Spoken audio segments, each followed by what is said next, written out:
Tour start হওয়ার আগেই একটা ভরপুর খাওয়া দাওয়া হইলে কিন্তু বেশ খারাপ হয় না। তো চলে আসলাম নিরালায় হাড্ডিবোনায়, আর এখানেই আগে হাড্ডিবোনা আর নলি খাই দেবো, তারপরে আমরা এখান থেকে রওনা দেবো। ঠিক আছে,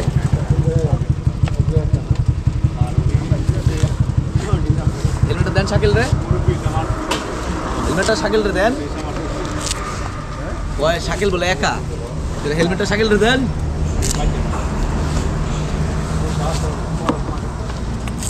কেন একা?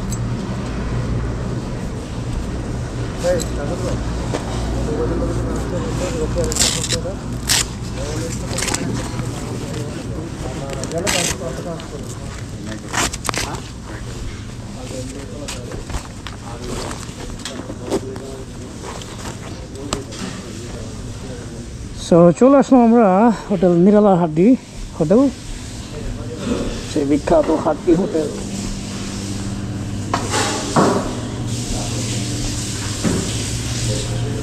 এই খাবার দাবার আছে নাকি? ঠিকঠাক মতো আছে তো?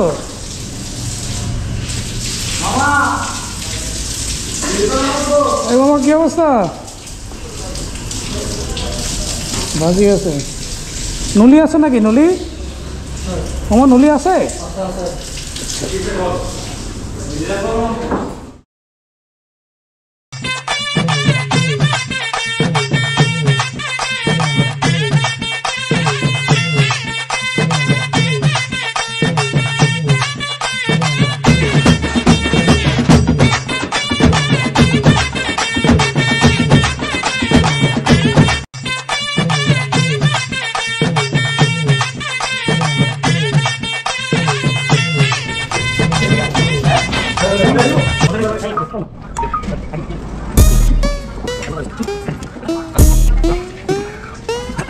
Lights, camera, action.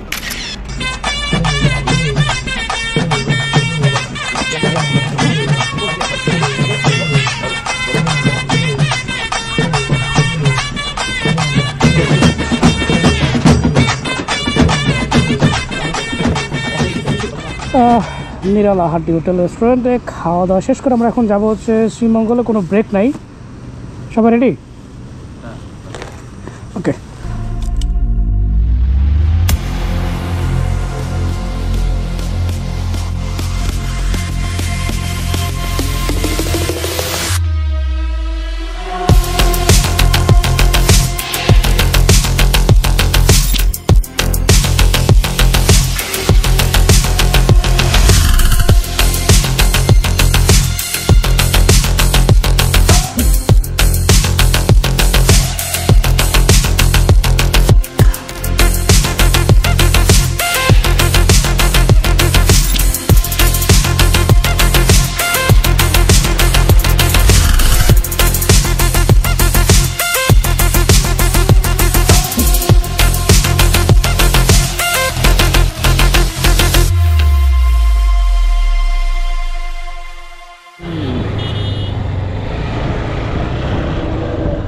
বামেই থাকে, বামেই থাকে।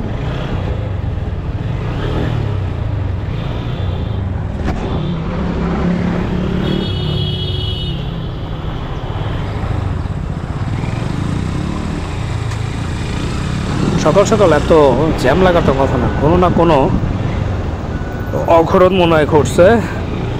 চলেন যাওয়া যাক। এবং সকালে সিলেট হাইওয়েতে যানজট, নিশ্চিত কোনো বড় ধরনের দুর্ঘটনা ঘটছে, যার কারণেই এতগুলি গাড়ি দীর্ঘক্ষণ ধরে এরকম লাইনে দাঁড়ায় আছে। আর এই সমস্ত লাইনে যদি যখন ট্রাফিক জ্যাম লাগে, মানে সিঙ্গেল হাইওয়েগুলোতে, অবশ্যই সতর্কতার সাথে এই ট্রাফিক জ্যামগুলি পার করুন, কারণ এই গাড়ির বিভিন্ন চিপাচাপা থেকে বিভিন্ন সময় বিভিন্ন সিএনজি বা ছোটো ছোটো যানবাহন বেরোতে পারে। তো সাবধানে ডানে বামে দেখে তারপরে যাওয়া উচিত।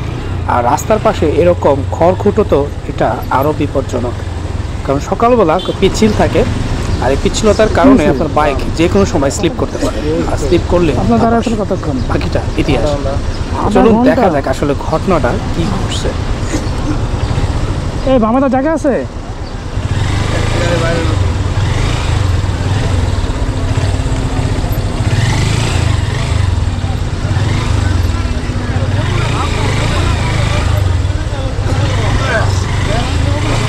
ইয়াসিন কই? ইয়াসিন ইয়াসিন কই?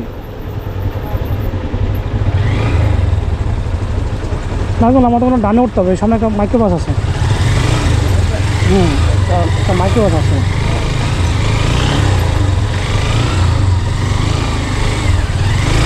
ডানে ফাঁকা, চলে আসো। এই আলমগীর কি আসছো নাকি? আসছো নাকি? আর অবশ্যই যদি গ্রুপ ট্যুরে বের হন এই ধরনের জ্যামগুলোতে অবশ্যই আপনার কো রাইডারদের খোঁজ খবর রাখবেন, আর ইন্টারকমে অলওয়েজ সবার সাথে যোগাযোগ রাখার চেষ্টা করবেন। আর যাদের ইন্টারকম নেই তারা অবশ্যই সবাইকে চোখে চোখে রেখে তারপরে একই সাথে যাওয়ার চেষ্টা করবেন।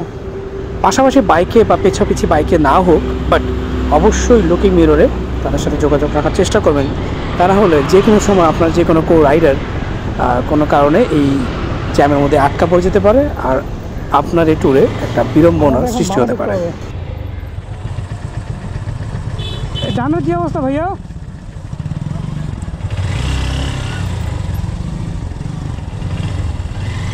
কই তোমরা আসছো? আচ্ছা, এই যে বামাই যে বালুর নেমে গেছে, এদিকে নেমে যাই। কই মাছ মানে কিসের শিং মাছ?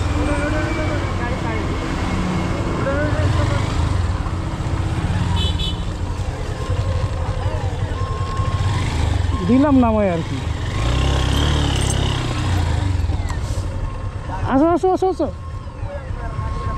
আরে এদিকটা নামায় দাও, উঠে দাও। হয়ে গেছে রাস্তা ফাঁকা।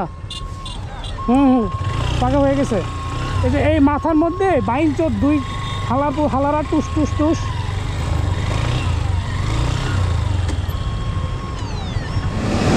না এখন ব্লক টোটালি। কতক্ষণ ধরে কিসের রাস্তায়? ইসলামপুরের দ্বারা অ্যাক্সিডেন্ট হয়েছে। ডিস্ট্রিক্ট আর এই বাস অ্যাক্সিডেন্ট করছে কোন জায়গায়? ইসলামপুর। ইসলামপুর। আমরা আপনার এখানে কতক্ষণ ধরে? থেকে আমি আচ্ছা না 4টা থেকে দেখি। 4টার থেকে এখানে 1.5 ঘন্টা। নাজমুল পুলিশের গাড়ি তো দিছে, ওরা রাস্তাটা আটকে। 1.5 ঘন্টা একটা গাড়ি নিয়ে মানুষ রাস্তায় দাঁড়ায় আছে। আর আমরা এখন যে জায়গাটা দাঁড়ায় আছি মানে চলছি, সেই জায়গাটায় থেকে দুর্ঘটনাপ্রবণ এলাকাটা খুব বেশি দূরে নয়, কাছেই। তবে ইসলামপুরের যে জায়গাটা সেটা হচ্ছে 3 কিলোমিটার কাছাকাছি। আর এই 3 কিলোমিটার আগে যারা এখানে এসে দাঁড়ায় আছে 1.5 থেকে 2 ঘন্টা এই রাস্তায় দাঁড়িয়ে আছে। আর এই যে সামনের ডান পাশে যে জায়গাটা দেখছেন, এখানে হানিফ পরিবহনের একটা গাড়ি অ্যাক্সিডেন্ট করছে এবং বিশাল একটা অ্যাক্সিডেন্ট দেখতেই পাচ্ছেন। ও মাই গড, ইন্না লিল্লাহি ওয়া ইন্না ইলাইহি রাজিউন। ভয়ঙ্কর রকমের একটা অ্যাক্সিডেন্ট হয়েছে। ওহ আল্লাহ আল্লাহ আল্লাহ জানে তো কতগুলো মানুষ ক্ষতিগ্রস্ত হয়েছে, আহত হয়েছে। আল্লাহ তাদের দ্রুত সুস্থতা দান করে দেখ। আর প্রচুর অ্যাম্বুলেন্স আসার চেষ্টা করতেছে, কিন্তু এই জ্যামের কারণে আসলে অ্যাম্বুলেন্স আসতে পারতেছে না। তো যারা এইভাবে আসলে গাড়িগুলি রাস্তায় চলাচল করে, ড্রাইভারগুলি অসতর্কতা অবস্থায় রাস্তায় গাড়ি নিয়ে নামে, পিছনে যে এতগুলি মানুষ তার উপরে জিম্মি, সেই মানুষগুলি জীবন নিয়ে তারা খেলে। আর এই সড়কে অঝরে ঝরে যায় হাজারো মানুষ, হাজারো পরিবার নিঃস্ব হয়ে যায়। দেখার কেউ নাই। অ্যাম্বুলেন্সগুলিকে অনেকে সাইড দিতে চাচ্ছেন না, কিন্তু অ্যাম্বুলেন্সগুলি খুবই ইম্পর্টেন্ট, তাদেরকে সুযোগ দেওয়া উচিত, কিন্তু জ্যামের কারণে কেউই দিতে চাচ্ছে না। সিলেট অভিমুখী থেকে প্রচুর পরিমাণে অ্যাম্বুলেন্স আসতেছে, আর আমরাও হাঁটি হাঁটি পা করে যাওয়ার চেষ্টা করতেছি সবাইকে নিয়েই। সো যারা এই সিলেট হাইওয়েতে এই মুহূর্তে রাইড করার চেষ্টা করছেন বা করতে চান, অবশ্যই সতর্কতার সহিত এই রাস্তায় গাড়ি নিয়ে চলাচল করবেন, কারণ যে কোনো সময় যে কোনো ধরনের দুর্ঘটনা ঘটে যেতে পারে। তাই আল্লাহ সবাইকে হেফাজতে বাড়ি ফেরার তৌফিক দান করুক। তো চলুন, অনেক কিছু হয়ে গেলো, সামনে গিয়ে একটা ছোট ব্রেক দিব এবং তারপরে আমরা রওনা দিব আবার শ্রীবন্ধনের উদ্দেশ্যে।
ইতিমধ্যে আমরা চলে আসলাম শ্রীমঙ্গলের সেই বিখ্যাত ভাস্কর্য চাকর্ণার সামনেই, এবং চাকর্ণার ভাস্কর্যটি বাংলাদেশের সবচেয়ে জনপ্রিয় একটি ভাস্কর্য, এবং ওই দর্শনীয় বা পর্যটন এলাকাগুলোতে এই চাকর্ণা বা শ্রীমঙ্গলের এই চাকর্ণা হচ্ছে শ্রীমঙ্গলের একটি প্রতীক।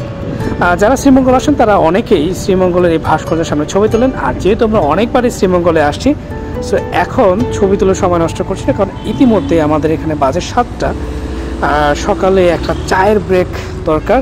তাই এখন চলে যাব আমরা পানশিতে, এবং সেখান থেকে চা খেয়ে এবং গ্র্যান্ড সুলতানের সামনে থেকে আমরা রওনা দেব দার্জিলিং টিলার উদ্দেশ্যে, এবং দার্জিলিং টিলা থেকে আমাদের পরবর্তী গন্তব্য কোথায় হবে?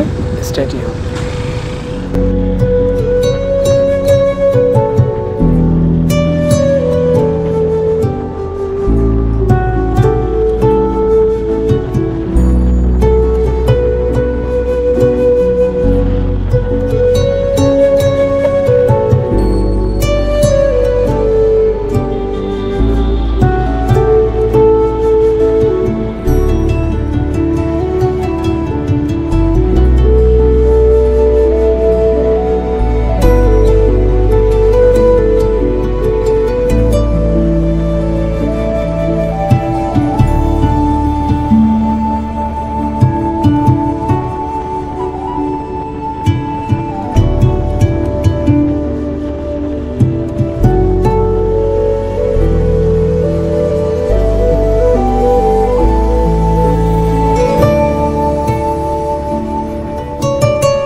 ছোটোখাটো একটা ব্রেক দিছি, আর এই ব্রেকটা গ্র্যান্ড সুলতানের সামনে।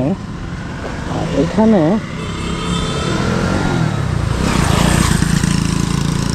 সবচেয়ে মজার মতো এখানে একটা গ্রাম তৈরি হয়েছে। যখন বাইক নিয়ে যাচ্ছিলাম তখন এখানে পুরো একটা গ্রাম পেলাম। সো এই হচ্ছে জিনিস।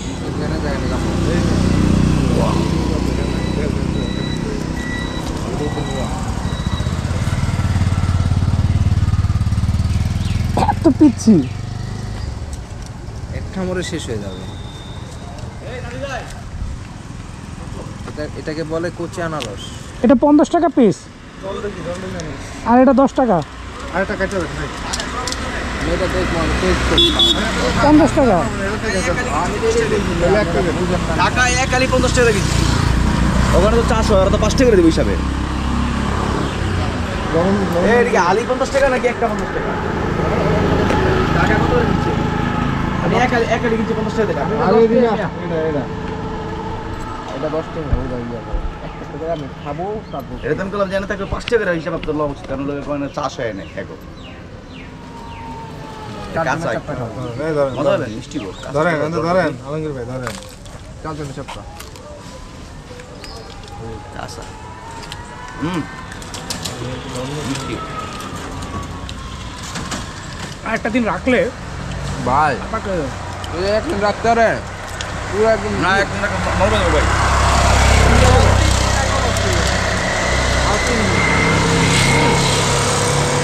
এই বুঝো দেখো এটা মিষ্টি হয়ে যাবে আর বেশি।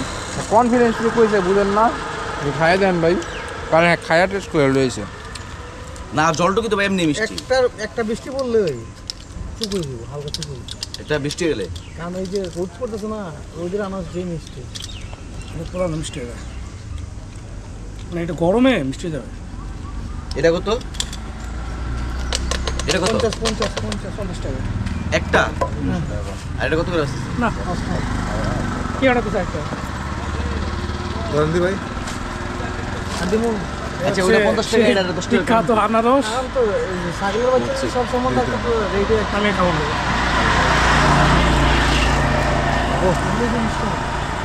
খাবো না ধরেন ইয়া ধরেন নিচে তো খান সব দুইরা ওরে আমি ভালো মিষ্টি। এটা হচ্ছে 10 টাকা, এটা হচ্ছে 20 টাকা, আর ওগুলি 50 টাকা। শোনেন সত্যি কথা বলতে কি জানেন, এগুলো আপনাদের এখানে চাষ হয়, আপনাদের এখানে থাকার কথা। টাকা যদি আমি এই সাইজ, আমি নিজে কিনছি এই সাইজটা 50 টাকা দিয়ে 4টা কিনি, আপনার জায়গায় পাওয়া দরকার হলো কি জানেন, মধুপুরটা আপনার ওই শ্রীমঙ্গলের জল থেকে আনাজ কোনো সময় পাবেন না, ঢাকাতে পাবেন না, একমাত্র সিলেট পাবেন, কুমিল্লা পাবেন, ব্রাহ্মণবাড়িয়া পাবেন এই আনাজগুলো। কারণ দেখেন সকালবেলা এই মানুষগুলো আসতেছে আনাজ মাল লাগে, ট্রাক বেড়ে আনাজ দেবে, পিকআপ বেড়ে আনাজ দেবে। হতে পারে আপনার এইগুলোর দাম বেশি, মধুপুরের আনারসের দাম একটু কম হতে পারে ভাই, কিন্তু আমাদের ঢাকা আনারসের দাম অনেক কম। আপনার আনারস চিরাং বিভাগ শ্রীমঙ্গলে যেমন রাঙামাটি থেকে আসে, কাপ্তাই থেকে আসে, চিটাং থেকে যায়, কাপ্তাই থেকে আসে, রাঙামাটি বান্দরবন থেকে যায়, খাগড়াছড়ির আনারস দাম রাঙামাটি থেকে টন কে টন যায় ভাই। 10টা নিতে হলে মনে করেন আমরা এই সিটেই কাভার হয় না ভাই।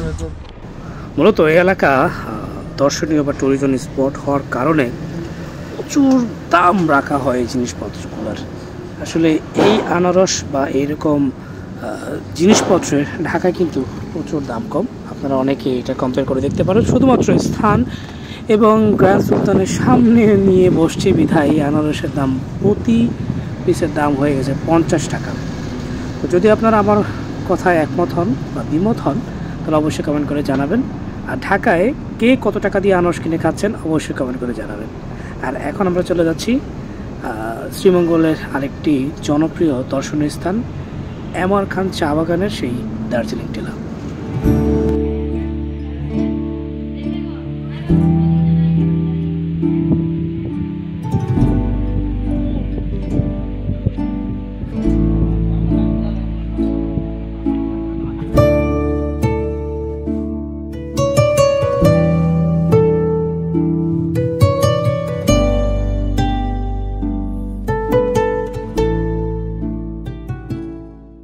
উঠলাম, ওটার পর জগে যে পানি ছিল ওটা ঠিক ছিল। ভাই পাহাড়ে বহুত জায়গায় ঘুরছি আমি, কোথাও টাকা রাখে নাই।